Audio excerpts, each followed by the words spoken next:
Boa noite, irmãos da Igreja Batista do Bandeirante 1. Estamos aqui mais uma vez unidos para louvar ao nosso Deus.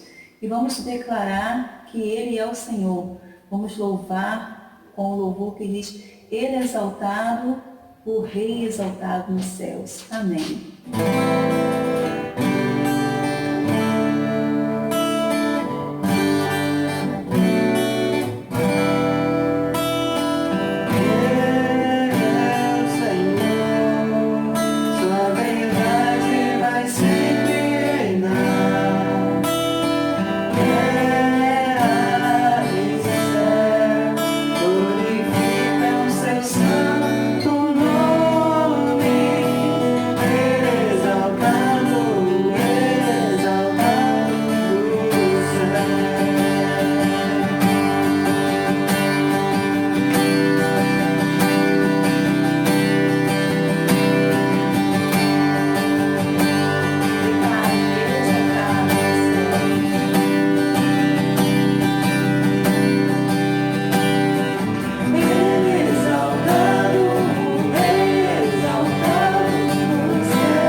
Também declarando que o Senhor venha nos incendiar o nosso coração, que nós possamos também declarar que o nosso coração é o altar do nosso Deus, e esse louvor diz que nós estamos aqui, então cedemos de Ti. Venha Deus, venha Deus.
queremos, Senhor Deus, te render o nosso coração, Senhor Deus.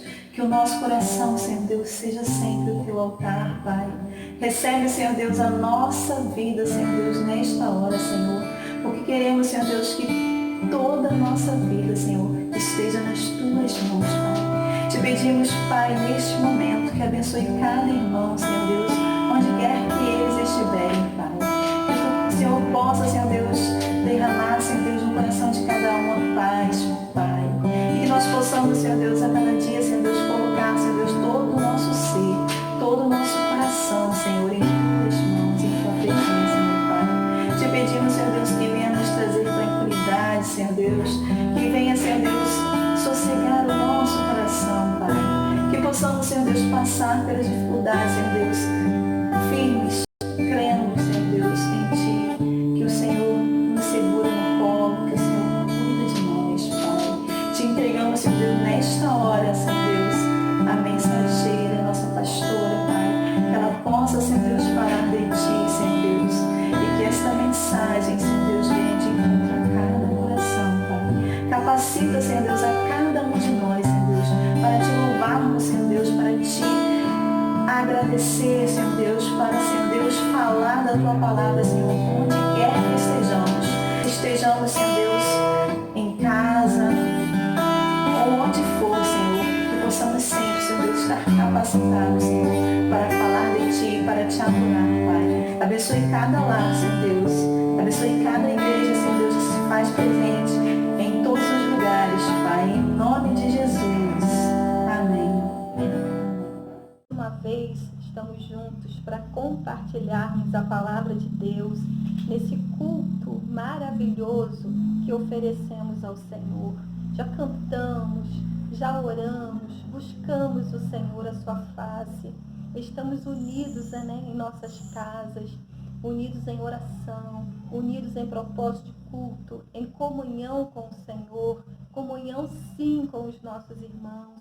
Porque quando temos Jesus ao nosso lado, mesmo que cada um esteja na sua casa, nesse isolamento social, nós podemos nos sentir, queridos, vivos, podemos nos sentir próximos pela presença real e total do Espírito Santo.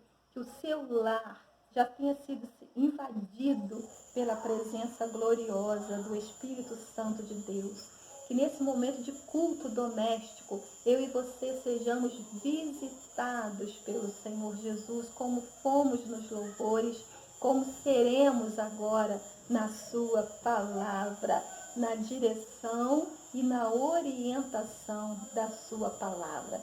Vamos orar?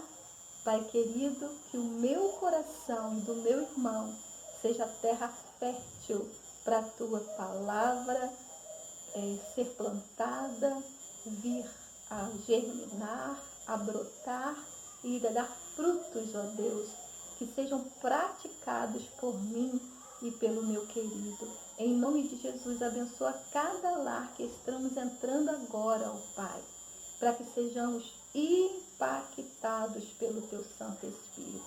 Oramos em nome de Jesus. Amém. Amém, amém. Esse é o nosso desejo real.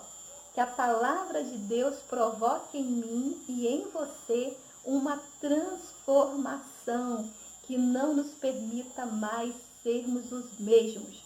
Que sejamos abalados nas nossas estruturas pela palavra de Deus, como vimos, né? Como exemplo hoje pela manhã na EBD, através da vida do apóstolo Paulo, que foi transformado pela palavra de Jesus, que nós nessa noite também venhamos a ser.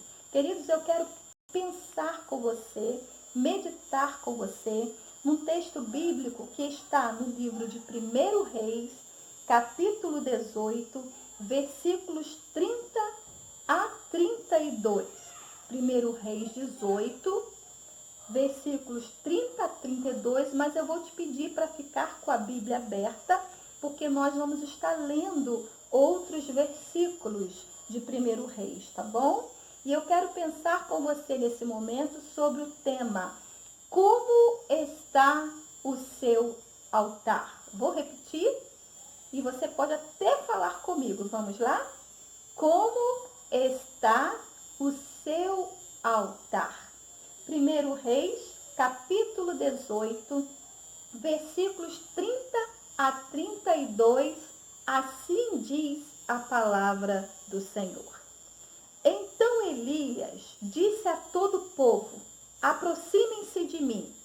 O povo se aproximou e Elias reparou o altar do Senhor que estava em ruínas. Elias reparou o altar do Senhor que estava em ruínas. Versículo 31. Apanhou 12 pedras, uma para cada tribo dos descendentes de Jacó, a quem a palavra do Senhor tinha sido dirigida, dizendo-lhe: seu nome será Israel. Versículo 32 diz assim: com as pedras construiu um altar em honra ao nome do Senhor e cavou ao redor do altar uma valeta, na qual poderiam ser semeadas 2 medidas de semente. Que palavra linda, que palavra maravilhosa. A nossa meditação nessa noite, então,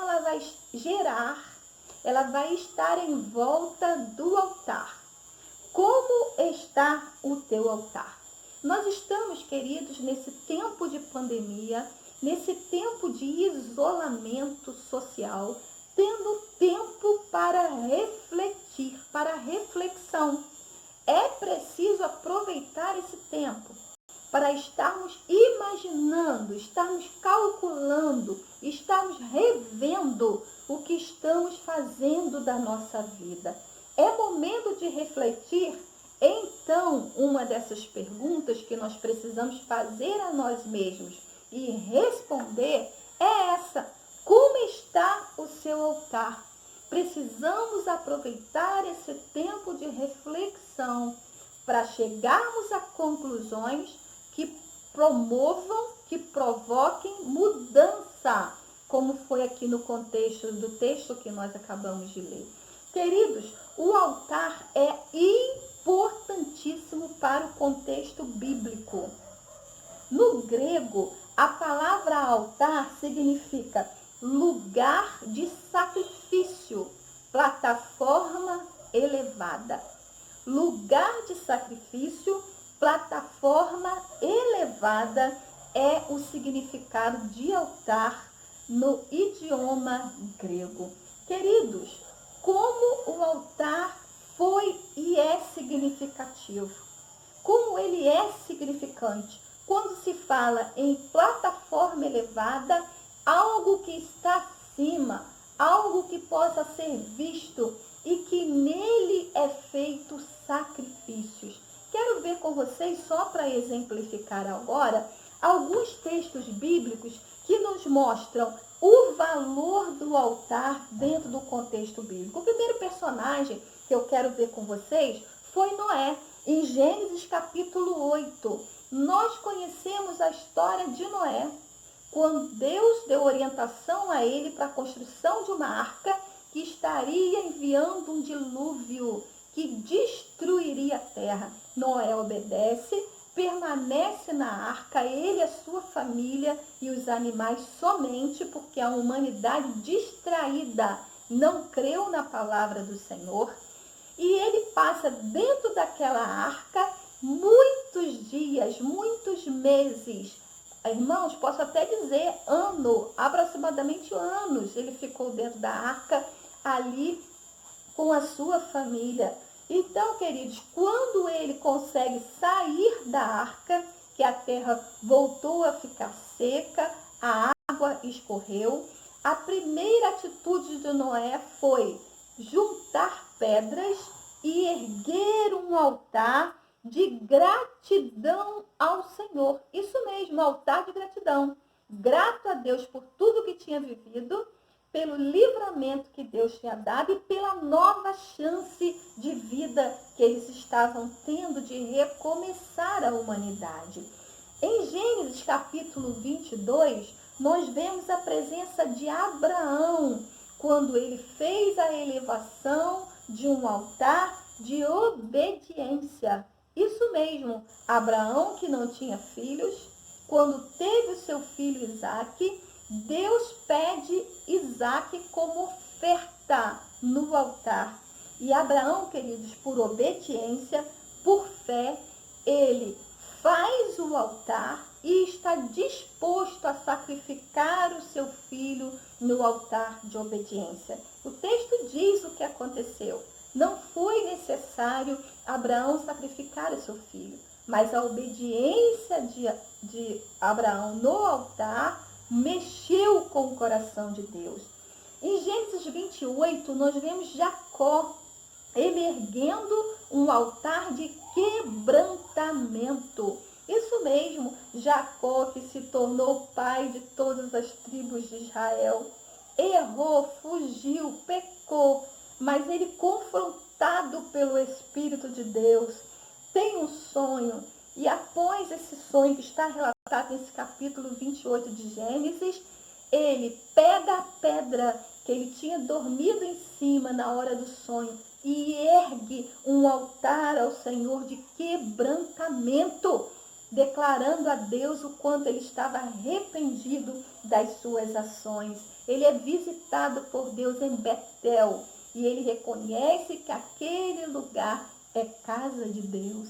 Amados, também posso citar Josué, em Josué capítulo 4, quando eles estão entrando na terra prometida com o povo de Israel, precisam passar pelo meio do Rio Jordão, para que possa chegar do outro lado, para que possa chegar em Jericó.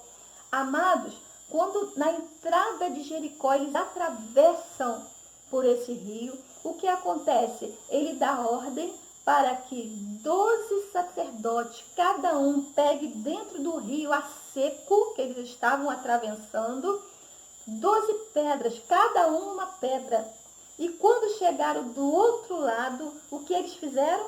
Ergueram um altar ao Senhor, um altar de reconhecimento e exaltação a Deus, declarando que sem Deus nada eles poderiam ter feito. Deus é Deus, e nesse momento Josué e o povo de Israel declara essa santidade de Deus. O altar é importantíssimo. Pensando então nesse contexto, eu quero refletir com você sobre isso. Como está o teu altar? Talvez você me diga, pastora, isso era no Antigo Testamento. Queridos, nada mudou. Jesus Cristo veio, a graça desceu, porém ela desce no altar. Então o altar ele continua sendo necessário. O altar de obediência, de gratidão, o altar de quebrantamento, o altar de reconhecimento que sem Jesus não somos nada. Por isso eu e você, como altares de Deus que nós somos agora, precisamos estar avaliando como é que nós estamos. Se estamos exaltando o nome de Deus. Em primeiro lugar, segundo esse texto de 1 Reis, que eu acabei de ver com vocês, eu gostaria de ver se o nosso altar, vamos refletir, se ele está em ruínas e abandonado. Pastora, que triste, pois é, mas nesse capítulo de 1 Reis 18, versículo 30, fala sobre o altar abandonado e em ruínas. Ouça bem, então Elias disse a todo o povo, aproxime-se de mim.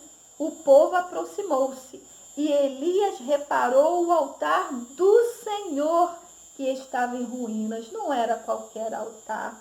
Queridos, vamos entender o contexto? Elias, um profeta de Deus. Naquele momento, no reino do norte de Israel, quem estava reinando era Acabe. Nós, da Igreja Batista do Bandeirantes, vamos entrar agora nesse mês de abril em 1 Reis e 2 Reis, na leitura bíblica que nós estamos fazendo da palavra do Senhor. É importante que o irmão entenda uma coisa. O reino de Israel foi dividido em duas partes logo após a dinastia de Salomão. Quando Salomão morre, seu filho Roboão, ele assume o trono e por um descontentamento entre as 12 tribos que compunham Israel, eles se dividem, tornando-se assim Reino do Norte e Reino do Sul, Israel e Judá. Isso mesmo, a dinastia de Davi ficou com o Reino do Sul, Judá, e os demais tribos formaram o Reino do Norte. É por isso que em 1 Reis você vai ver, tal rei reinava no Reino do Norte, tal reino reinava no Reino do Sul. Isso só uma medida de curiosidade. Porém, onde eu quero chegar, Acabe estava reinando sobre o Reino do Norte, sobre Israel. E a palavra de Deus declara que ele foi um rei horrível, que ele foi um rei terrível, que ele foi um rei que se afastou dos caminhos do Senhor. E o que é pior, destruiu o altar do Senhor. Olha o que está escrito no capítulo 16 de 1 Reis. Volta um pouquinho. 1 Reis 16, versículo 29. Encontrou? 1 Reis 16, 29 a 32 vai nos falar um pouquinho de quem foi Acabe.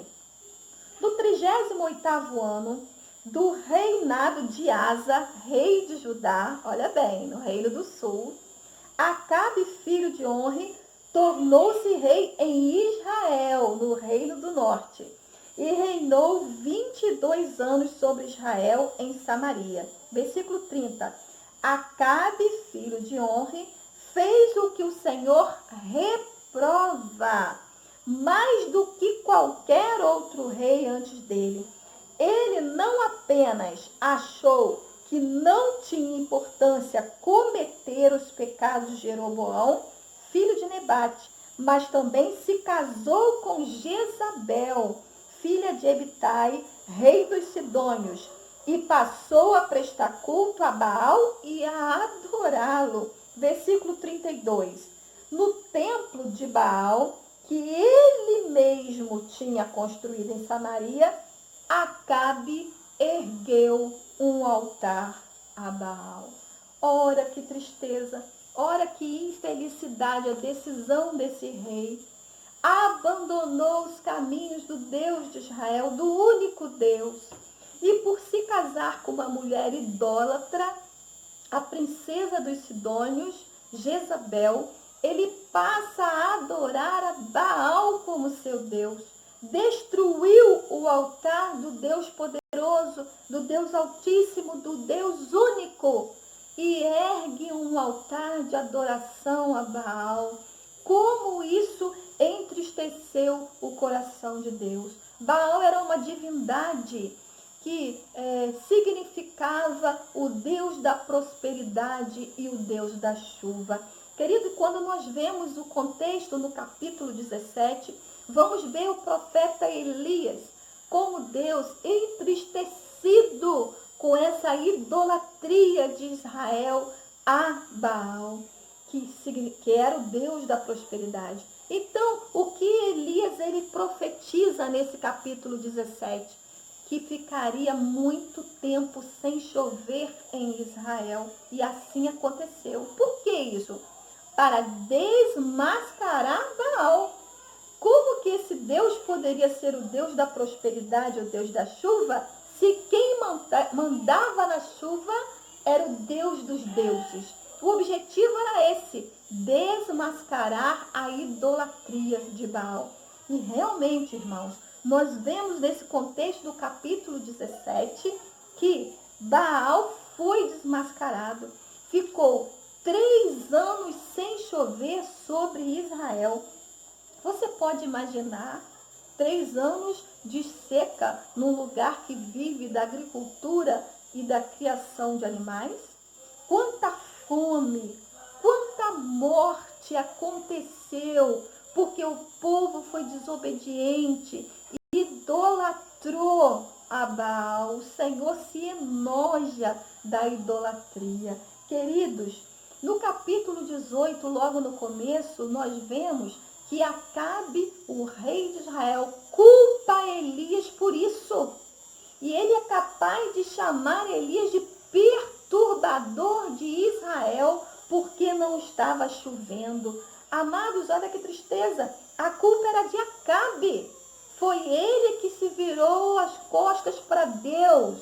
Foi ele que implantou a idolatria. Foi ele que desobedeceu ao Senhor, casando com uma mulher idólatra que não servia ao Senhor. Foi ele. E ele queria jogar a culpa sobre Elias. Quanta gente faz isso?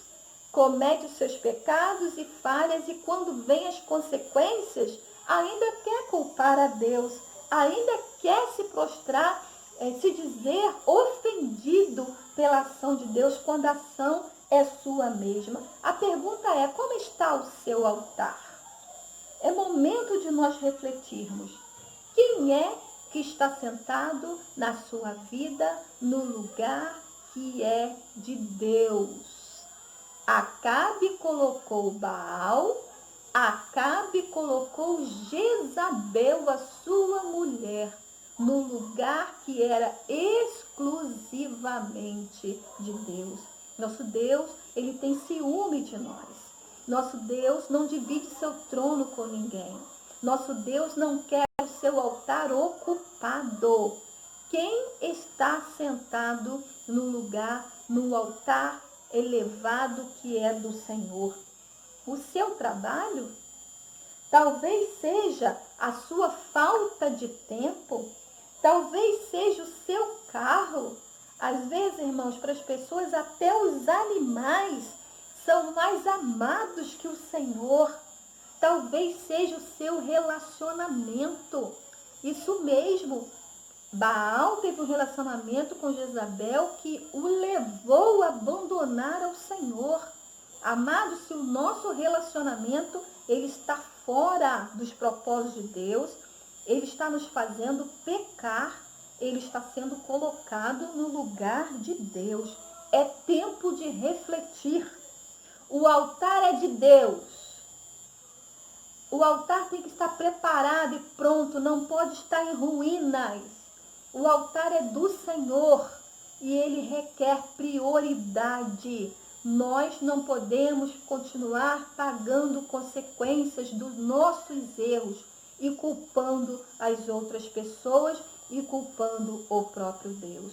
Nós vemos então, nesse primeiro lugar, que o altar estava em segundo lugar. Nós vamos estar estudando agora, avaliando, que talvez esse altar ele precise ser reconstruído. Isso mesmo, estamos precisando reconstruir o altar.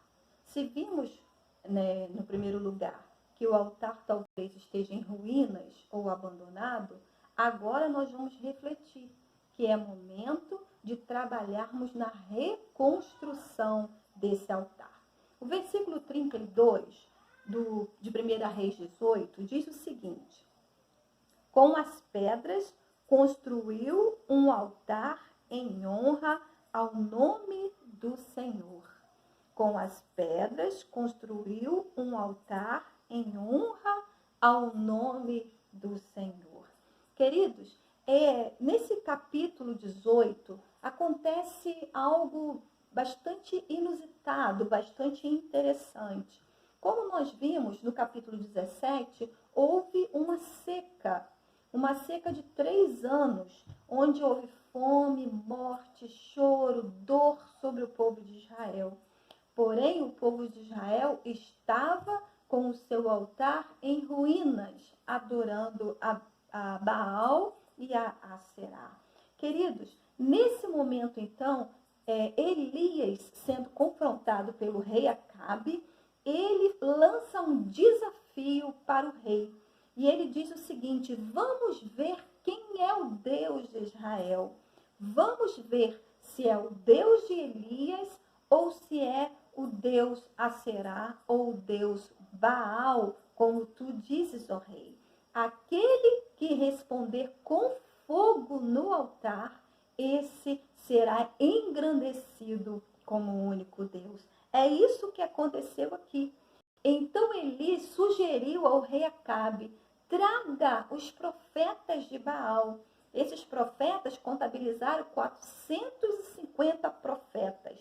Traga também os de Aserá, que eram 400 profetas. Totalizou, então, 850 profetas das divindades contra Elias, que era o profeta do único Deus.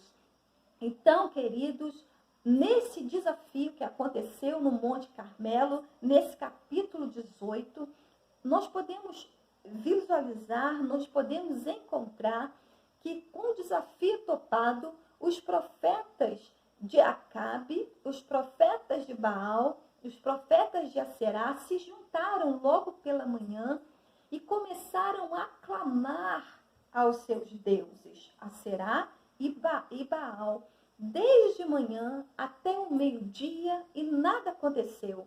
Desde o meio-dia até o entardecer, e nada aconteceu. Como era o costume desses profetas, se cortaram, se furaram com lanças, clamando aos seus deuses, e nada aconteceu naquele lugar. Então Elias, o profeta de Deus, ele faz o seguinte, como nós vimos no versículo 32, junta as pedras do altar. Olha bem que decisão. Elias sabia exatamente o que ele tinha que fazer: reconstruir o altar. Reconstruir o altar de relacionamento com o Deus único. Foi o que ele fez em primeiro lugar. Juntou as pedras, refez o altar. E em segundo lugar, ele se quebranta diante de Deus. Quero ler com você o versículo 36 a 39, para o irmão ver que coisa magnífica. Versículo 36 diz o seguinte: à hora do sacrifício, o profeta Elias colocou-se à frente do altar e orou: ó Senhor, Deus de Abraão, Deus de Isaque, Deus de Israel, que hoje fique conhecido que tu és Deus em Israel, e que eu sou o teu servo, e que fiz todas essas coisas por tua ordem. Responda-me, ó Senhor, responda-me, para que esse povo saiba que tu és Senhor, és Deus, e que fazes o coração deles voltar para ti. Então o fogo do Senhor caiu e queimou completamente o holocausto, a lenha, as pedras, o chão, e também secou totalmente a água da valeta. Versículo 39, eu queria até que você, meu querido e minha querida, pudesse ler e falar comigo. Ele diz assim: quando o povo viu isso, todos caíram prostrados e gritaram: o Senhor é Deus, o Senhor é Deus. Aleluia. Com a reconstrução do altar, Elias reconstruindo, com o quebrantamento do profeta, declarando que aquele altar era somente do Deus único de Israel. Fogo desceu do céu e ficou ali comprovado a grandiosidade do único Deus. Não pode haver nada e ninguém sentado no trono, no altar que é de Deus. Os outros 150 profetas foram desmascarados. Baal foi desmascarado. Aserá foi desmascarada. Mas o Deus de Elias, ele foi exaltado no altar que foi reconstruído. Deus responde com fogo quando o altar é reconstruído. Como assim, pastora? Fogo, queridos, do avivamento no altar. Avivamento é algo que acontece conosco de dentro para fora. Conforme nós nos relacionamos com o Senhor com prioridade, dando a Ele primazia, o primeiro lugar, adorando como único Deus, servindo a Jesus como o único Senhor e Salvador. O avivamento acontece nas nossas vidas. O fogo do Espírito Santo vem lendo nessa quarentena o livro do pastor Hernandes Dias Lopes, intitulado O Pentecostes. E é uma frase muito interessante nesse livro que ele diz que nós não sejamos só residência do Espírito Santo, não só morada do Espírito Santo, mas que nós possamos viver sob a presidência do Espírito Santo. É isso mesmo, o Espírito Santo presidindo a nossa vida como Senhor e como único Deus. Queridos, eu e você precisamos ser altares vivos do Senhor. Eu e você precisamos ser altares onde o nome do Senhor seja exaltado. Somente o nome do Senhor seja exaltado. Concluindo a minha fala, diante desse texto bíblico, diante dessas verdades bíblicas, eu quero te dizer que é tempo de nós juntarmos as pedras que estão espalhadas, juntarmos os cacos da nossa fé que estão espalhadas e restaurarmos o altar que está em ruínas, restaurar o altar que está abandonado, o altar do nosso relacionamento com Deus. Querido, volte para Jesus. Refaça o altar. Abandone os deuses que estão ocupando o lugar que é do Senhor. Abandone o pecado para que o avivamento de Deus, o fogo de Deus, volte a descer sobre a sua vida. Que você tenha saudade do tempo que você servia a Jesus, do tempo que você o exaltava na sua vida, o tempo que o nome dele era engrandecido através das suas ações e das suas atitudes. Reflita comigo nesse último momento. Precisou haver uma grande seca em Israel, uma seca de 3 anos, que trouxe fome, choro, morte, tristeza, miséria, para que Israel voltasse a reconstruir o altar de Deus e adorar o único Deus. Será, meu querido e minha querida, que precisou uma pandemia mundial como essa que nós estamos vivendo para nos mostrar que sem Deus nós não somos nada? As nações estão concluindo que não há o que se fazer, porque todo o poder está nas mãos do Altíssimo.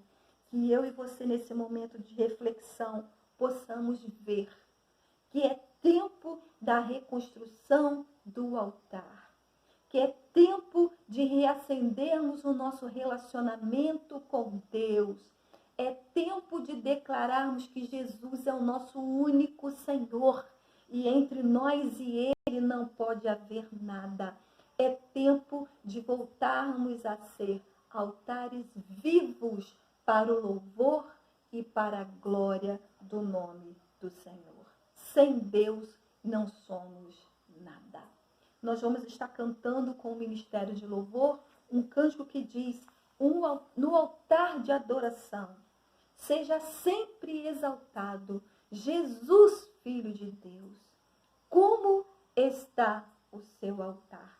Que em nome de Jesus, a partir desse momento, o seu altar seja revitalizado, refeito, reconstruído e que o seu relacionamento com o Senhor e com o Espírito Santo receba o fogo, o poder do avivamento, do perdão de Deus sobre os nossos pecados e falhas e sobre as escolhas que nós fizemos, que deixaram o altar do Senhor em ruínas. Vamos orar? Pai querido, em nome de Jesus, que essa palavra possa impactar a vida do meu irmão, do meu querido, como impactou a minha. Senhor, que o nosso altar seja lugar de adoração somente a Jesus Cristo de Nazaré. Que tudo aquilo, ó Deus, que tem nos afastado do Senhor, todo o pecado que tem nos atraído, tudo aquilo que nós temos colocado no lugar do Senhor, seja repreendido em nome de Jesus, para que não soframos, ó Deus, mais consequências, mas para que possamos ser alvos do teu amor e da sua salvação. Pai, entra em cada lar e abençoa cada família que nos ouve nessa hora, para que sejamos nesse momento refeitos como altar de adoração ao único Deus, que em uma só voz possamos declarar: só o Senhor é Deus, só o Senhor é Deus. Que essa noite seja a noite de conserto e de retorno rápido aos caminhos no Senhor, por cada um de nós. Em nome de Jesus. Amém e amém. Que Deus te abençoe, meu querido e minha querida, que seu lar seja cheio da presença de Jesus e que ele seja um altar de adoração ao único Deus. Até quarta-feira, se Deus assim permitir. Oração, seja sempre exaltado, Jesus, Filho de Deus, que não deu no seu coração. Jesus Cristo seja sempre exaltado.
Say